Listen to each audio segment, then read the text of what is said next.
Hello everyone, welcome to my first mini vlog. ಪಟ್ ಅಂತ fresh up ಆಗಿ ಈ ಥರ ಸಿಂಪಲಾಗಿ ರೆಡಿಯಾಗಿ ನಾನು ನಮ್ಮ ಮಮ್ಮಿ ಸೇರಿ ಗುಡಿ ಹೊಂಟಿವಿ. ಯಾವ ಗುಡಿ ಅಂದ್ರೆ ಮಹಾಲಕ್ಷ್ಮಿ ಗುಡಿ. ನಾವು ಹೋಗೋಷ್ಟಿಗೆ ರಶ್ ಇತ್ತು, ಮತ್ತೊಂದಿಷ್ಟು ಜನ ಬಂದು ಹೋಗಿದ್ರು.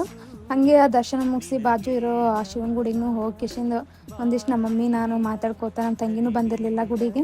ಸೊ ಅದ್ರ ಬಗ್ಗೆ ಮಾತಾಡ್ಕೋತಾ ಆಕಿನೂ ಬಂದ್ರೆ ಚೆನ್ನಾಗಿರ್ತಿತ್ತು ಅಂತ ಕಿಶಿ ಮಾತಾಡ್ಕೋತಾ ಹೋದೆವು.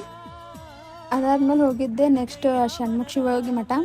ಅಲ್ಲಿನೂ ಚಲೋ ದರ್ಶನ ಮಾಡಿ ನಾನು ನಮ್ಮ ಮಮ್ಮಿ ಮನೆಗೆ ಹೊಂಟೆವು. ಆ್ಯಕ್ಚುಲಿ ಇವತ್ತು ನಮ್ಮ ಊರಾಗ ಜಾತ್ರೆ ಇತ್ತು. ನಮ್ಮ ಊರಂದ್ರೆ ಜೇವರ್ಗಿದಾಗ ಜಾತ್ರೆ ಇತ್ತು. ಸೊ ಬಂದು ಮತ್ತು ಇನ್ನೊಂದು ನೆಕ್ಸ್ಟ್ ಟೆಂಪಲ್ಗೆ ಹೋಗ್ಬೇಕಿತ್ತು. ನಾನು ನಮ್ಮ ತಂಗಿ ಡಿಸ್ಕಸ್ ಮಾಡ್ಲತ್ತಿದ್ದೆವು ಆ ಟೆಂಪಲಿಗೆ ಯಾವ ಡ್ರೆಸ್ ಹಾಕೊಂಡು ಹೋಗಮು ಅಂತ. ಯಾಕಂದ್ರೆ ಈ ಟೆಂಪಲಿಗೆ ಬಂದಿರಲಿಲ್ಲಲ್ಲ, ಸೊ ಆ ಟೆಂಪಲಿಗೆ ಬರ್ತೀನಿ ಅಂತ ಅಂದಿದ್ಲು. ನಾ ಈ ಡ್ರೆಸ್ ಹಾಕೊಳತ್ತೀನಿ. ನೆಕ್ಸ್ಟ್ ಯಾವ ಗುಡಿಗೆ ಹೋಗ್ತೀನಿ ಅನ್ನೋದು ಸೆಕೆಂಡ್ ಪಾರ್ಟ್ನೇ ತೋರಿಸ್ತೀನಿ. Thank you for watching.